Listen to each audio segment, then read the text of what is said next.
Vous êtes bien sur Radio J, merci de votre fidélité. Comme chaque matin, direction Jérusalem pour retrouver notre correspondante Pascal Sunshine au micro d'Eva Soto. Pascal, bonjour. Bonjour Eva, bonjour Kevin. Pascal, il est retour de 2 corps d'otages restitués hier soir par le Hamas. Ce matin, ils sont formellement identifiés. Oui, il s'agit de Tamir Hadar, 38 ans, et de Aryeh Zalmanovitch, 85 ans, tous les deux du kibboutz Nir Oz. Le 7 octobre, Tamir Hadar se battait avec l'unité de défense locale. Il est tombé sous les balles des terroristes qui ont emporté son corps. Il était la 3e génération née à Nir Oz. Sa grand-mère, Yafa Hadar, avait été enlevée par les terroristes dans le kibboutz le 7 octobre et libérée 2 mois plus tard. Tamir laisse une femme et 2 enfants. Aryeh Zalmanovitch était un des fondateurs du kibboutz Nir Oz. Il a été enlevé vivant par les terroristes qui l'ont assassiné 1 mois plus tard. Il laisse 2 fils et 5 petits-enfants. Il reste encore 13 dépouilles d'otages aux mains du Hamas à Gaza. L'après-guerre à Gaza au centre de la visite du vice-président des États-Unis en Israël.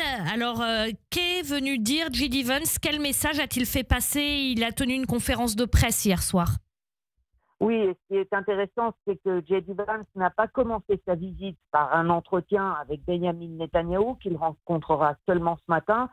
Sa première étape était au centre de coordination du cessez-le-feu que les Américains ont installé à Kiryat Gat, à quelques kilomètres de la bande de Gaza.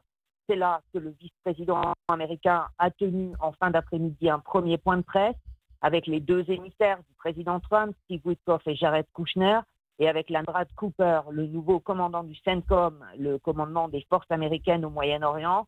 J.D. Vance s'est dit confiant dans une paix durable et solide, mais il a reconnu que cela allait exiger beaucoup de travail et de temps. Il y aura des hauts et des bas, a averti le numéro 2 américain. Il a également assuré que rien ne serait imposé à Israël, qu'il y aura un droit de regard sur les troupes étrangères qui sont envoyées à Gaza. J.D. Vance s'est refusé à dire quel pays participerait à la force de stabilisation, même si on sait que la Turquie est déjà engagé dans le processus. Le vice-président américain a aussi évoqué le retard du Hamas à rendre les dépouilles d'otages. Certains corps sont enfouis sous des tonnes de gravats, pour d'autres, personne ne sait où ils sont, a-t-il expliqué, tout en ajoutant que les États-Unis étaient eux aussi engagés à la restitution de toutes les dépouilles d'otages israéliens. J.D. Vance a également rappelé la nécessité de désarmer le Hamas. Les combattants pourront bénéficier de clémence, mais ils ne pourront plus s'entretuer ni tuer des Palestiniens, a affirmé Vance, qui a rappelé le message posté un peu plus tôt par Donald Trump. Si le Hamas ne coopère pas, il sera éliminé. Aujourd'hui, le vice-président américain sera donc reçu par Benjamin Netanyahou, par le président de l'État, Yitzhak Herzog, et il rencontrera les otages libérés et les familles. Justement, Pascal, effectivement, c'est intéressant les circonstances de cette conférence de presse. En général, quand il y a une visite à l'étranger, il y a une conférence de presse commune, souvent entre le Premier ministre et le Président, et puis l'hôte. Quel commentaire il y a à faire sur la forme qu'a pris cette visite, justement? Vous l'avez brièvement évoqué. Peut-être un peu plus d'analyse sur la question?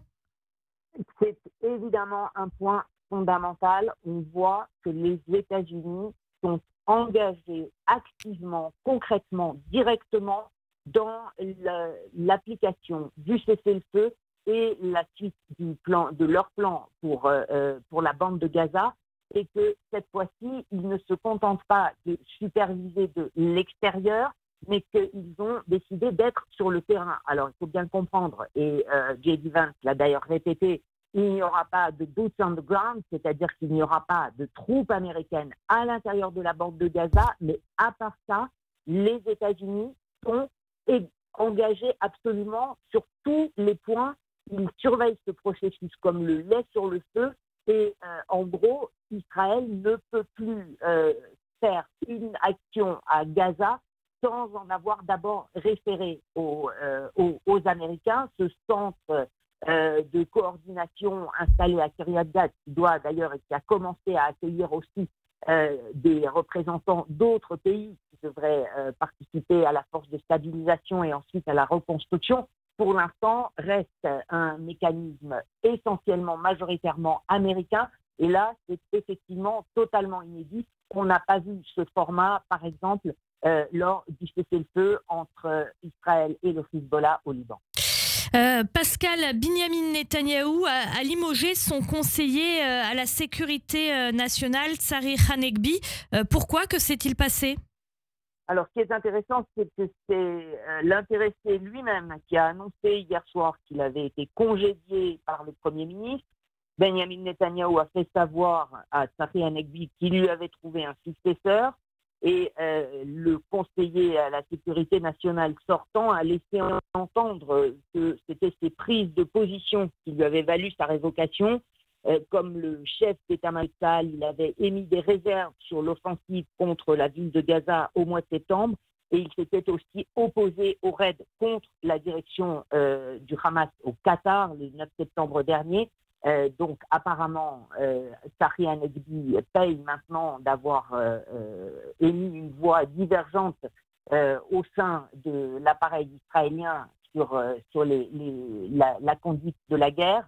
C'est maintenant, c'était un des derniers membres justement de tout cet appareil sécuritaire, militaire, qui était présent au début de la guerre, à avoir tenu encore auprès de Benjamin Netanyahou, après le chef d'état-major Halevi, après le ministre de la Défense Yoav Gallant, après le patron du Shin Bet Ronen Bar. Maintenant, c'est Tsari Hanegbi qui est donc révoqué. Il ne reste plus de l'équipe originelle que David Barnea, l'actuel directeur du Mossad. Merci beaucoup Pascal Zonshine, notre correspondante à Jérusalem. Pascal, qu'on retrouve bien sûr tout à l'heure, comme tous les matins sur Radio J dans le morning, pour son Zoom Israël, et tout au long de la journée sur Radio J, également cet après-midi dans le 14-15 de l'info, le grand journal présenté par Steve Nadjar. À tout à l'heure Pascal, merci.